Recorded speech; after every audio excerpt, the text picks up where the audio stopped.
എല്ലാവർക്കും നമസ്കാരം. അപരാജിത ധൂപചൂർണ ധൂപനം എന്ന പരമ്പരാഗതമായിട്ടുള്ള രോഗപ്രതിരോധ ശേഷി കൂട്ടുന്ന ഒരു ചികിത്സാമുറയെക്കുറിച്ചാണ് ഇന്ന് പറയാൻ പോകുന്നത്. 3000 വർഷങ്ങൾക്ക് മുമ്പ് തന്നെ നമ്മുടെ ഭാരതത്തിൽ ജനപദധ്വംസം, അതായത് കൂട്ടമായ മനുഷ്യ സമൂഹനാശത്തെക്കുറിച്ചും അതിൻ്റെ പ്രതിരോധത്തെക്കുറിച്ചും ആയുർവേദ ആചാര്യന്മാർ പ്രതിപാദിച്ചിരിക്കുന്നു. അതിലൊരു മാർഗമാണ് അപരാജിത ധൂപചൂർണം. അഷ്ടാംഗഹൃദയത്തിലാണ് അപരാജിത ധൂപചൂർണത്തെക്കുറിച്ച് വിവരിച്ചിരിക്കുന്നത്. ഇപ്പോഴും ഈ വിഷയത്തിൽ പഠനങ്ങൾ നടക്കുന്നു. Anti fungal, anti bacterial, anti viral, immunity boosting തുടങ്ങിയ ഗുണങ്ങളുള്ള അപരാജിത ധൂപചൂർണം കൊതുകിനെ തുരത്തുവാനും ഉപയോഗിക്കും.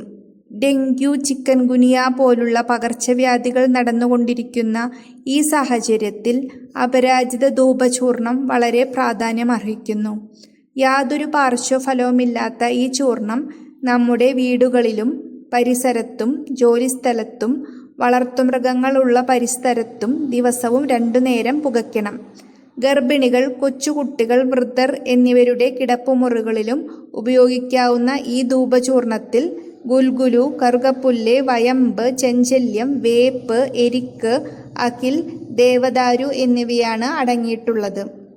ആയുഷ് നിർദ്ദേശിച്ചിരിക്കുന്ന രോഗപ്രതിരോധ ഔഷധങ്ങളിൽ ഉൾപ്പെടുത്തിയിട്ടുള്ള ഒരു ഔഷധമാണ് അപരാജിത ധൂപചൂർണം.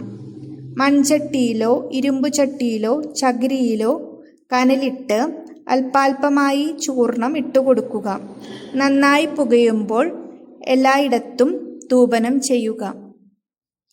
Thank you.